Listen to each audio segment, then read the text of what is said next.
Welcome, this is Raul Lowry Contreras, and this is the Contreras Report International Edition. Today, let's discuss American interests in the region between the Middle East and Central Asia, the legendary Silk Road. It has been the crossroads of the world for almost 2,000 years. The Soviet Union collapsed in 1991, and 15 countries emerged from its ashes, needing help to survive after 70 years of centrally commanded dictatorship run by a handful of men in Moscow. Among the countries declaring independence from the Soviet Union were the three South Caucasus countries, namely Georgia, Armenia, and Azerbaijan. American President George H.W. Bush stepped up and asked Congress in 1992 to authorize a multi-billion-dollar assistance program for all post-Soviet countries that were now free. Congress agreed. The program was called the Freedom Support Act. However, a group of Armenian lobbyists acting like agents of Armenia in the U.S., such as the Armenian National Committee of America, ANCA, and other Armenian groups were mobilized to fight for more money for Armenia and to deprive Armenia's enemy, Azerbaijan, of any American assistance. They pooled their money and political presence in the state of Massachusetts to influence Tip O'Neill, the Democratic Speaker of the House from Massachusetts, and the Massachusetts Senator John Kerry to block any U.S. government aid to Azerbaijan.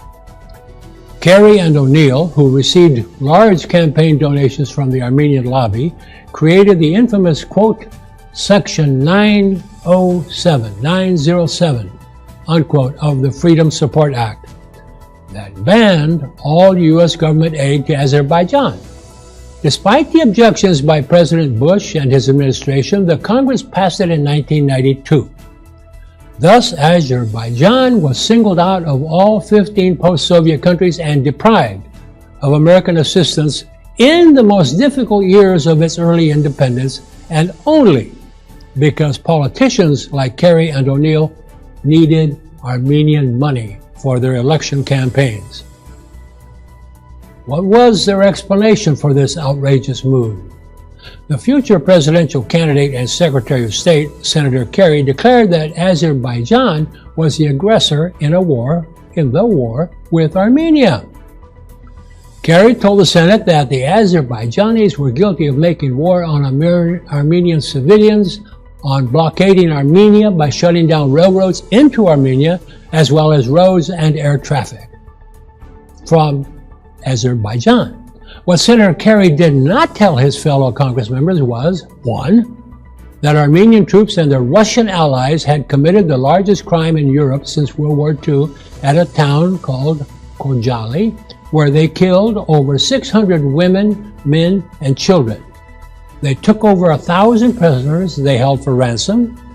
They raped many of the women prisoners, and they simply disappeared. Over 1,000 people who have never turned up again. That occurred on February 26, 1992. The Human Rights Watch called it, quote, the largest massacre, unquote, in the conflict, and blamed Armenian troops for this war crime. Moreover, the Central Intelligence Agency, the CIA of the United States, was well aware of all the details because Russian army troops fought alongside Armenian irregulars that night. Senator Kerry had to know these facts. Nonetheless, he pushed to punish Azerbaijan for fighting a defensive war on its own territory against foreign invaders from Armenia and Russia. Kerry wanted to punish Azerbaijan for closing railroad tracks from Azerbaijan into Armenia, something that Azerbaijan had every right to do as it was being attacked by the very people who wanted to use Azerbaijani railroads against the Azerbaijanis. Moreover, Armenia's borders with Georgia, Iran, and Turkey were not blockaded by Azerbaijan. Russia was able to send munitions, food, and other supplies through the Republic of Georgia by rail and with no interference from Azerbaijan. Iran was also sending much help to Armenia across the shared border they have. Thanks to Senator Kerry and Speaker O'Neill, Azerbaijan was the only post-Soviet country to be punished and denied help. And thanks to them, the U.S. Congress passed one of the most idiotic laws of its entire history that rewarded an aggressor and invader, Armenia, and punished the victim of aggression and invasion, Azerbaijan. What did neutral observers say at the time that Kerry ignored? Human Rights Watch commented, quote, "No mention is made by Kerry, not even in the sense of the Senate language, of Armenia's responsibilities with regard to the conflict. Despite Armenian aggression, genocide at Khojaly, genocide by definition, theft of 20% of Azerbaijani national territory, and the expulsion of almost 1 million Azerbaijanis from Armenia and Armenian-occupied Azerbaijani national territory, John Kerry and Speaker Tip O'Neill engineered a multi-billion-dollar assault on Azerbaijan with this Section 907. Between 1992 and 2001, the U.S. gave tiny Armenia $1.182 billion through various programs. During the same time, the U.S. gave Azerbaijan $262 million in aid to help the million displaced people displaced by Armenia. This Kerry-O'Neill punishment ended after the terrorist attacks by Osama bin Laden's terrorists on September 11, 2001. President George W. Bush decided to make war on Afghanistan to fight international terrorism. Immediately after the attack, Azerbaijan stepped up to ally itself with the U.S. and its forthcoming war on terror. Azerbaijan gave air transit rights to the United States and its coalition forces. Practically every American who served in Afghanistan over the 20-year war flew through Azerbaijani airspace, as did tons and tons of supplies to support our troops. Azerbaijan assigned its army to Iraq, the war in Iraq, and the war in Afghanistan, where they served under American and NATO officers in the ongoing war on terror. Azerbaijani troops are still in Afghanistan. Presidents Bush, Obama, Trump, and now Biden all have waived Section 907 annually since 2002, and defensive aid has been sent to Azerbaijan. I personally have seen some of this aid. Such items as patrol boats for use on the Caspian Sea. The Caspian Sea fronts all of Azerbaijan's eastern shore. Observation airships, blimps we would call them. High-tech equipment to handle the thousands of American planes transiting soldiers and supplies to Central Asia and Afghanistan. And border control equipment, like passport scanners, and more.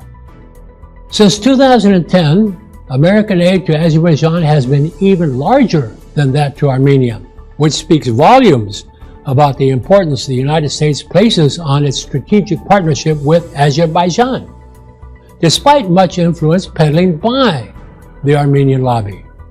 In July last year, Armenian forces attacked Azerbaijani on the border between the two countries, miles away from the line of contact.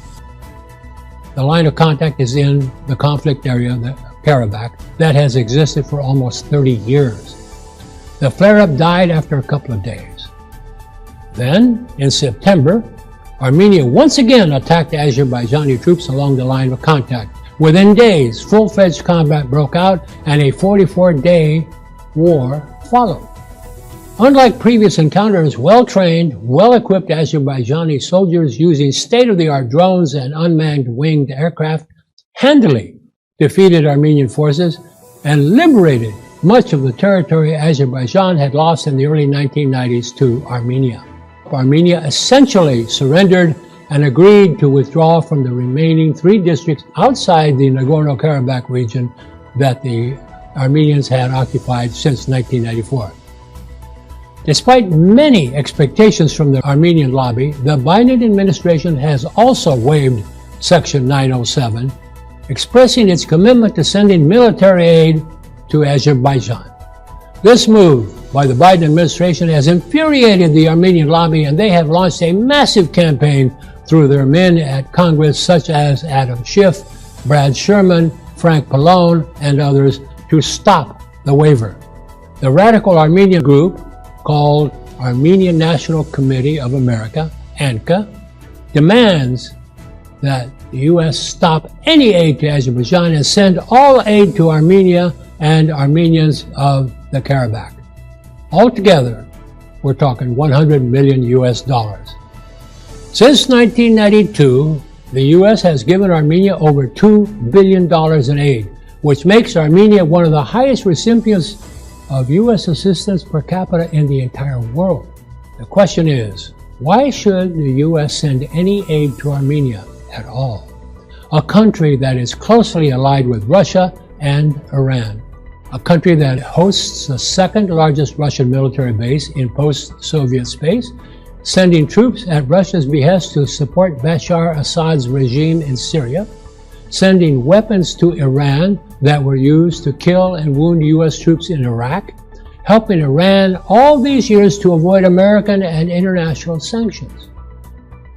Why should American taxpayers support this Republic of Armenia that continuously damages American interests? Another question is why the Armenian National Committee of America, ANCA, is still not registered as a foreign agent under the Foreign Agents Registration Act, FARA, as it fits all the requirements of this federal law. Why hasn't it registered? This group, ANCA, has been acting for over 30 years as a U.S.-based agent of a foreign nation, Armenia. Closely coordinated its lobbying activities with Armenia's successive governments and indirectly with Russia, as Armenia has become a de facto outpost of Russia. The U.S. Justice Department must demand from ANCA to immediately register as a foreign agent under FARA and file regular reports about their activities, which constantly run to the detriment of American interests. ANCA is a lobbying arm of the radical Armenian Dashnak Party, which signed a deal last week with Armenia's former president, Robert Contreras, to create an alliance against the country's current Prime Minister, Pashinyan. Robert Contreras is a well-known pro-Russian politician, and he recently demanded the full integration of Armenia into the Russian Federation. In principle, Contreras wants Armenia to be unified with Russia, potentially in a union republic.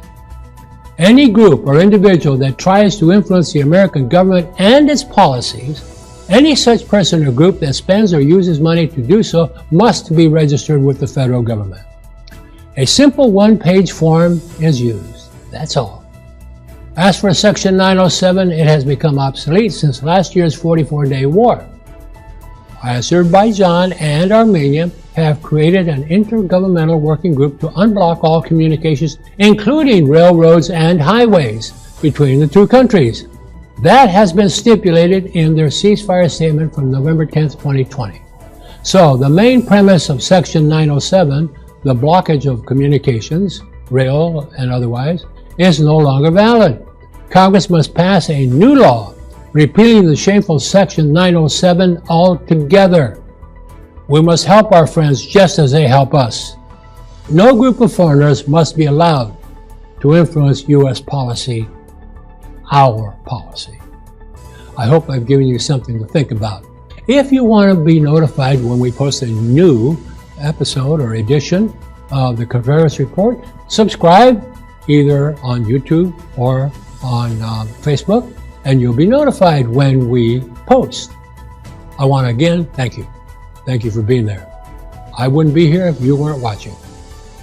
This is Raul Lowry Contreras. This is the Contreras Report International Edition.